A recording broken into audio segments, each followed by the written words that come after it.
street one day with your friend, just having a normal conversation, when all of a sudden a man yells out to you, "Hey, your guys' voices are so purple."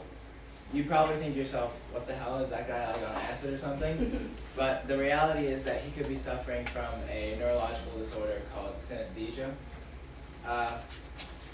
Neuroscientist David Eagleman from the Center of Synesthesia Research at Baylor College describes synesthesia as when a sense triggers another sense to occur in your body. So like hearing something will trigger you to see something or taste something or something like that.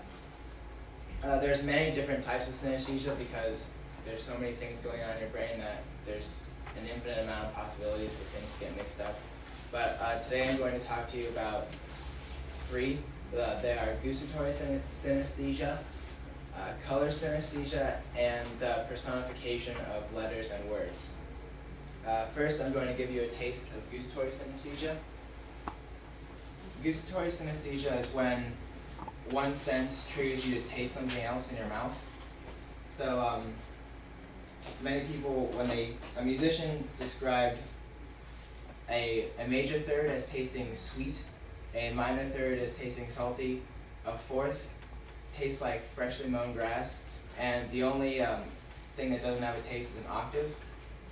And it happens in the brain because, as you can see, taste and hearing are close together in the brain, so the signal gets shot across and they get mixed up. And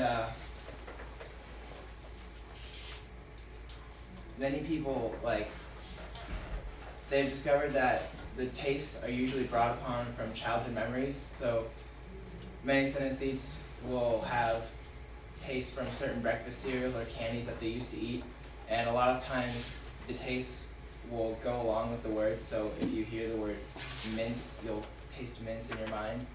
And words that sound like that, the same, that CE sound at the end, will cause you to taste mince.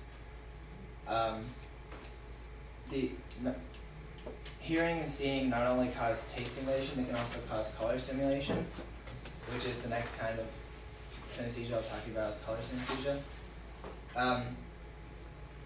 People who suffer from this will see every letter as its own color, like that. And some people might find this annoying because your paper will be full of rainbows, but it actually helps them to spell, because not only do letters have specific colors, words have specific colors too, and if one letter is out of place, they'll know because the word won't match up in color with the rest. And people who suffer from this type of synesthesia often have very good spatial awareness, but they have trouble remembering left from right. So they can give you directions to a place really well, but they can't tell you to turn left or right. They can just tell you to go this way or that way, because they can't remember which one it is.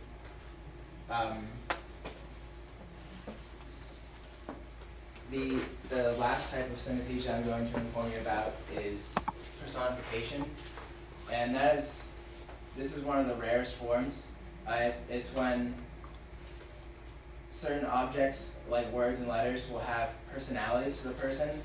One synesthete described the number 3 as being a jerk, and the letter E as being like the king of all letters because it's used the most.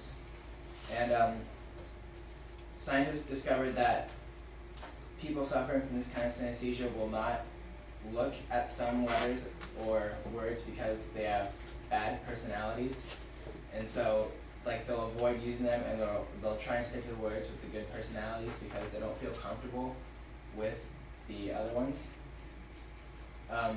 This could be a problem because if you need to write an essay, you have to use one of those words. You can start having a panic attack because it's an angry word and stuff. Now that I've told you about those 3 types of synesthesia, let's go back to the man from the beginning. If he does suffer from synesthesia, he can probably tell you many things about his life and interesting stories. So instead of just assuming he's tripping on acid or something, ask him if he's suffering from synesthesia, and if he is, take an interest in him and ask him what he goes through on a daily basis. But if he says he's not, you may want to walk faster.